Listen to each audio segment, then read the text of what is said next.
What was the incident in your high school? When I was in high school, our Hicktown school had a gang called the Cobras who would spray paint cobras on school property, write it on desks, in the bathrooms, basically everywhere. It was dumb and many of the students had a good idea who was a part of this gang, but the teachers didn't. The principal would call down groups for photos in the yearbook, siblings, sports teams, drama club, etc., on overhead announcements, and one day they called down the Cobras for a school photo for the yearbook, to try and figure out who they were. They caught almost half the students who were defacing school property because they showed up for the group photo. One of the students ditched high school one day and rode his dirt bike really fast in front of the school, popping a wheelie while the school was still in session. He wiped out and slid and hit his head on a light pole and died right in front of the school across the street. Really sad and super crazy. Principal found weed in the boys' bathroom, called an assembly and told us we had to vote for who we think it was. I think the principal's son got like 98% of the votes. Suddenly the voting system wasn't valid. We didn't even coordinate it. Everyone had the same idea at once, and it was glorious. Senior year we received our yearbooks the week of graduation, and to our surprise the full-page action shot for men's soccer showcased our player jumping up and lifting one leg to trap and control the ball. Unfortunately, he forgot to wear underwear that game and the tip of his wiener was fully visible sticking out of the bottom of his shorts.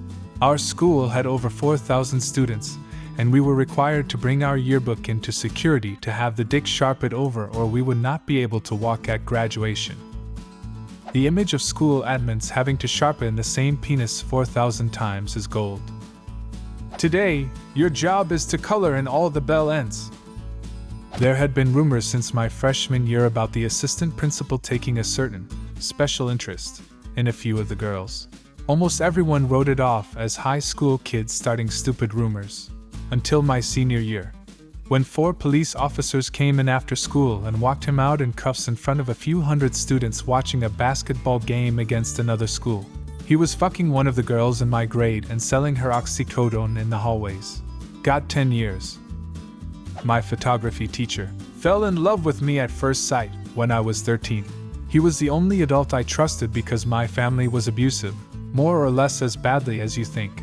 I talked to him on the phone every night, and he was maybe the person I trusted most outside my siblings. My parents were sort of setting me up with him when I was 15. As soon as I reached the age of consent where we lived, well, that went great. After a while of suicidal depression, I reported him to the school. He got fired but suffered no other repercussions. He was the most popular teacher in the school, and almost all of my friends turned on me along with the rest of the students. Some wanted to contact me later and apologize, but I refused to talk to any of them. I hated senior year. Teenagers must be protected from themselves, goddammit. 3 years ago, in my sophomore year, the middle school counselor revealed he was in love with me. In my 16 to 17-year-old mind, thought it was okay. He invited me multiple times to his house to smoke good weed and watch movies.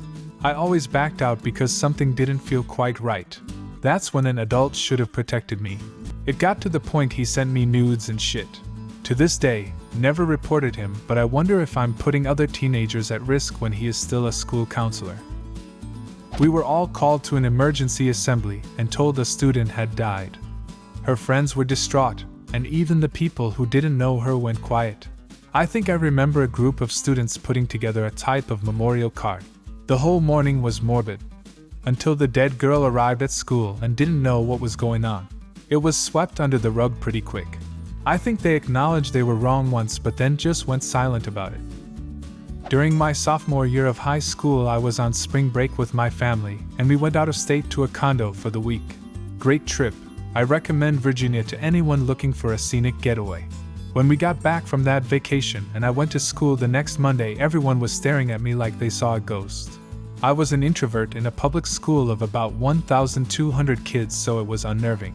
I had girls and guys running up and hugging me, saying they were so glad I was okay. Many of them I didn't really talk to. I was so confused. Come to find out, in the next town over there was a kid who was struck by a car and killed while we were gone on spring break.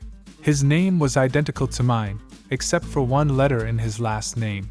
So everyone who saw it naturally assumed they spelled the name wrong because that spelling was a very common mistake with my name.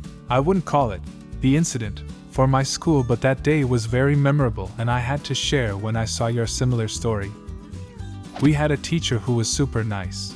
She was out for 3 days and we didn't question it much until she wasn't there again for the next week. Turns out her husband murdered her quite brutally. Was so quiet the next few months for that class we didn't really know how to process it. He's in prison. The kids now live with the grandparents. Quite sad. 2 kids got caught fucking in the ceiling. Like they took panels off the ceiling, climbed into the small space there, and fucked. A guy went into the locker room during gym class and shit into another guy's backpack. The guy didn't face any consequences, although almost everyone knew who did it. Our principal pretty much was like, "Yeah, let's not talk about this." The story also spread like a wildfire in our town, and I had friends from different schools text me about it before I even came home that day. I was a teacher and a very good kid just got pushed to his limit by a bully teacher. Had been bullied by this guy for a couple of years.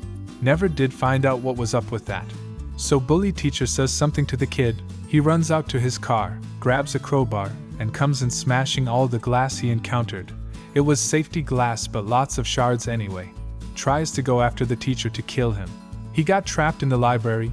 The classroom was located in a small classroom off the library.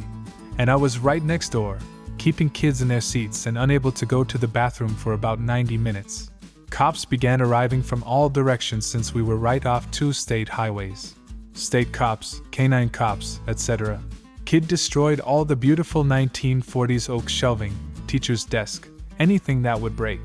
His mom shows up and disarms him. Kid gets slammed on a stretcher and hauled off to the nearby Air Force Base, where his dad worked. Not sure exactly what all happened there, but he got a lifetime ban from being at the high school and a serious restraining order from ever contacting or being near the bully teacher. I liked the kid, never had once tiny bit of trouble with him. Saw him a couple of months later and asked him to please tell me if he was ever mad at me. He laughed. Kid was diagnosed with intermittent explosive disorder. Went on to be a good adult. He just kind of lost it that day. I did not know that the kid was being bullied until the shit hit the fan. Then kids told me the whole story. There was nothing I could do except offer words of support to his girlfriend, and then be nice to him when I saw him again. As a victim of lifetime bullying, not school but family, I know the damage it can cause. As far as bullies go, I called them out in my classroom whenever I knew what was going on. But if you know anything about bullies, they tend to do these things at times, places that teachers don't see. We can't stop what we don't witness. Sadly, most victims do not report until the situation has reached critical mass. Someone called in a bomb threat to my middle school and elementary school. Instead of evacuating both buildings, we were in lockdown for 3 hours and they condensed all of us in the middle school. We later evacuated to the high school only like 300 feet away and were stuck there for hours because our parents couldn't get to us. All of our phones were taken because they didn't want us giving information, so there were like 700 white moms and suburbans simultaneously having a heart attack trying to get to the school. We learned later they called this in to almost every school in the area. There was a robbery at a Bank of America while the cops were preoccupied. At my high school, seniors had to do a senior project. Can be anything really. Just plan it out and follow through. A very popular and well-liked senior made an end-of-day announcement that tomorrow morning he'd be in the student parking lot working on it, and needs as many other folks there as possible. The next day he drives into the student parking lot, set up a tripod and a camera. A large crowd gathered round, just about 30 minutes before the first bell. He hit record, thanks everyone for showing. Then he reached into his car, pulled out a handgun, and killed himself before anyone could react. No one knows why. He was a great guy with a bright future. Never know what struggles others are going through. I think about it frequently and take that into consideration to try and be nice to others with random acts of kindness. I went to a private school where you weren't allowed to have your phone on you. One day the vice principal bursts into a classroom and says in a panic, "Quick, I need to use someone's phone." 10 kids got detention and their phones confiscated. Screw you, Mr. Kiefer. Do you have a similar story? Leave a comment and subscribe to the channel if you want to see more videos like this one.